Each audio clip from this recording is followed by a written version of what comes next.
بسم اللہ الرحمن الرحیم۔ حضرت جبرائیل علیہ السلام کا شمار اللہ پاک کے مقرب ترین فرشتوں میں ہوتا ہے۔ قرآن پاک اور حدیث میں متعدد مقامات پر آپ کے کمالات و فضائل کو بیان کیا گیا ہے۔ آپ علیہ السلام فرشتوں کے سردار اعلیٰ کی حیثیت سے حکم خداوندی بجا لانے کو ہمہ وقت تیار رہتے ہیں۔ مفسرین و مورخین نے جہاں آپ علیہ السلام کا ذکر خیر بڑی تفصیل سے کیا ہے، وہیں آپ علیہ السلام کے زیر استعمال آنے والے گھوڑی کا ذکر بھی کیا ہے۔ بعض روایات میں گھوڑی اور بعض میں گھوڑے کا ذکر ملتا ہے۔ دلچسپ بات یہ ہے کہ حضرت جبرائیل علیہ السلام کو گھوڑی پر سوار سامری نے کیسے دیکھا اور جس جگہ گھوڑی کے قدموں کے نشان لگے تھے وہاں سے اس نے مٹھی بھر مٹی کیوں اٹھائی تھی اور پھر اسے کس کام میں استعمال کیا، یہی ہماری آج کی ویڈیو کا ٹاپک ہوگا۔ ہم اس ویڈیو پر نئے آنے والے دوستوں کا شکریہ ادا کرتے ہیں اور ان سے التماس ہے کہ ویڈیو اچھی لگے تو چینل ضرور سبسکرائب کر لیں۔ مروی ہے کہ حضرت موسیٰ علیہ السلام اپنے بھائی حضرت ہارون علیہ السلام اور قوم بنی اسرائیل کے کم و بیش 6 لاکھ افراد کے ہمراہ دریا کے کنارے پر موجود تھے۔ دوسری طرف فرعون بنی اسرائیل سے کئی گنا زیادہ فوج لیے ان کی طرف بڑھ رہا تھا۔ بنی اسرائیل کو دونوں طرف موت ہی نظر آ رہی تھی۔ چنانچہ حکم الہی ہوا کہ اے موسیٰ علیہ السلام اپنا عصا پتھر پر مارو۔ حضرت موسیٰ علیہ السلام نے عصا مارا اور فرمایا راستہ دیجیے اے ابو خالد۔ اتنا کہنے پر دریا پھٹا اور 12 راستے بن گئے۔ راستہ بنتے ہی اللہ پاک نے ہوا کو تیز چلنے اور دھوپ کو مزید گرم ہونے کا حکم دیا، یہاں تک کہ دریا کے راستے خشک ہو گئے۔ بنی اسرائیل ان راستوں سے باتیں کرتے ہوئے گزر گئے۔ جب موسیٰ علیہ السلام کی قوم دریا پار ہو گئی تو فرعون کا لشکر دریا کے کنارے آ پہنچا، کہنے لگا دیکھو میرے خوف سے پھٹ گیا ہے۔ قوم کے سرداروں نے حیران ہو کر کہا تو چلو تم سب سے پہلے دریا میں کودو اگر خدا ہو تو، اور ایسے ہی چلتا جا جیسے موسیٰ علیہ السلام گزرے ہیں۔ فرعون سیاہ گھوڑے پر سوار تھا۔ امام ابن کثیر علیہ رحمہ اور مصنف تفسیر رواح البیان نقل کرتے ہیں اسی اثنا میں حضرت جبرائیل علیہ السلام ایک خوبصورت گھوڑی پر تشریف لائے اور فرعون سے آگے آگے دریا میں چل دیے۔ فرعون کا گھوڑا بھی بے قابو ہو کر ان کے پیچھے چل دیے اور اس طرح سارا لشکر بھی پیچھے پیچھے چل دیے۔ حضرت میکائیل علیہ السلام ایک اور گھوڑے پر سوار پیچھے سے فرعونی لشکر کو ہانک رہے تھے۔ یہ چند ہی لمحوں میں تمام کا تمام لشکر دریا میں داخل ہو گیا، حتیٰ کہ ایک بھی شخص باہر نہ رہا، بس تمام کا تمام لشکر غرق ہو گیا۔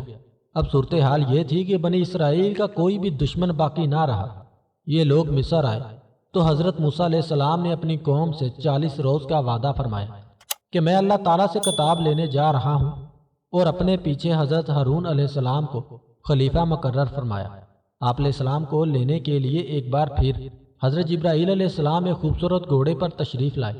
اس گھوڑے کو فرس الحیات کہا جاتا ہے۔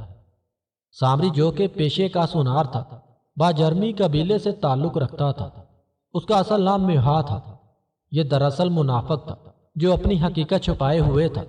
اس کی منافقت کو عیاں کرنے کے لیے اسے حضرت جبرائیل علیہ السلام اور آپ علیہ السلام کے گھوڑے کا مشاہدہ کرایا گیا کہ حضرت جبرائیل علیہ السلام جس گھوڑے پر تشریف لائے ہیں اس کے قدم جہاں پڑتے ہیں نیچے آنے والی ہر شے زندہ ہو جاتی ہے اور وہاں فوراً سبزہ اگ آتا ہے۔ یہ کرشمہ دیکھتا تو حیرت میں ڈوب گیا، سوچنے لگا اس میں ضرور کچھ ہے۔ چنانچہ جب حضرت جبرائیل علیہ السلام حضرت موسیٰ علیہ السلام کو لے کر چلے گئے تو سامری نے گھوڑے کے قدموں سے ایک مٹھی مٹی لے لی۔ حضرت موسیٰ علیہ السلام کے چلے جانے کے بعد اس نے بنی اسرائیل سے وہ زیورات طلب کیے جو انہوں نے فرعونیوں سے ادھار لے کر دفنایا ہوا تھا۔ سامری نے وہ سارا سونا نکالا اور اسے پگھلا کر ایک بچھڑا بنایا۔ پھر اس نے وہ مٹی ڈالی جو اس نے حضرت جبرائیل علیہ السلام کے گھوڑوں کے پاؤں لگنے کی جگہ سے لی تھی۔ روایات میں ہے کہ جیسے ہی اس نے مٹی ڈالی تو بچھڑا خوبصورت ہو گیا۔ اس سے بچھڑے کی جیسی آواز آنا شروع ہو گئی اور اس پر گوشت پوشت خون بال وغیرہ سب کچھ تھا۔ امام ابن کثیر علیہ رحمہ نقل کرتے ہیں ایک قول یہ بھی ہے کہ اس بچھڑے کی ساخت اس قسم کی تھی کہ جب ہوا اس کے جسم میں دوبر سے داخل ہو کر منہ سے نکلتی تو گائے کے بولنے کی طرح آواز پیدا ہو جاتی۔ جب موسیٰ علیہ السلام توراہ شریف کے نسخے لے کر واپس آئے تو دیکھا کہ ساری قوم ایک بچھڑے کی عبادت میں لگی ہوئی ہے، ماں سوائے حضرت ہارون علیہ السلام اور آپ علیہ السلام کے 12,000 متبعین کے۔ یہ دیکھ کر آپ علیہ السلام کو بہت غصہ آیا اور نسخے کی تختیاں ایک طرف پھینک دیں۔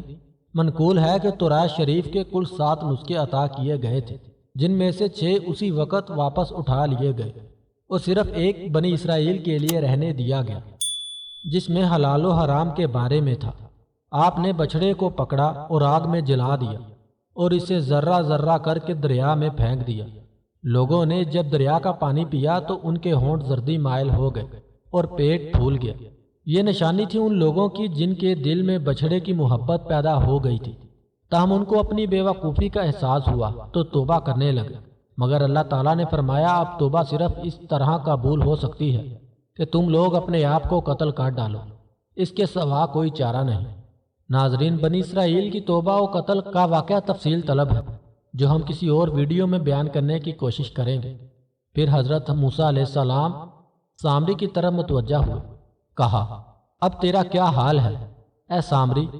سامری بولا، میں نے وہ دیکھا جو لوگوں نے نہ دیکھا، یعنی میں نے حضرت جبرائیل علیہ السلام کو گھوڑے پر سوار دیکھا تو ایک مٹھی بھر لی، حضرت جبرائیل علیہ السلام کے گھوڑے کے نشان سے۔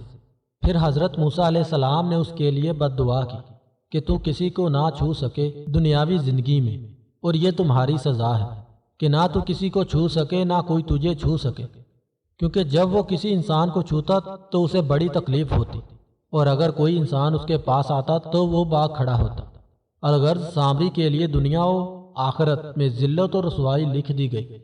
دوستو، اللہ کے حکم سے حضرت جبرائیل علیہ السلام کے گھوڑوں کے قدموں سے لگنے والی خاک حیات بخش ہو سکتی ہے، تو جبرائیل علیہ السلام کے اپنے قدموں کا کیا عالم ہوگا؟ اور پھر جس دربار کا غلام جبرائیل بھی ہے، خود اس آقا صلی اللہ علیہ وآلہ وسلم کے تلووں کی برکات کا عالم کیا ہوگا؟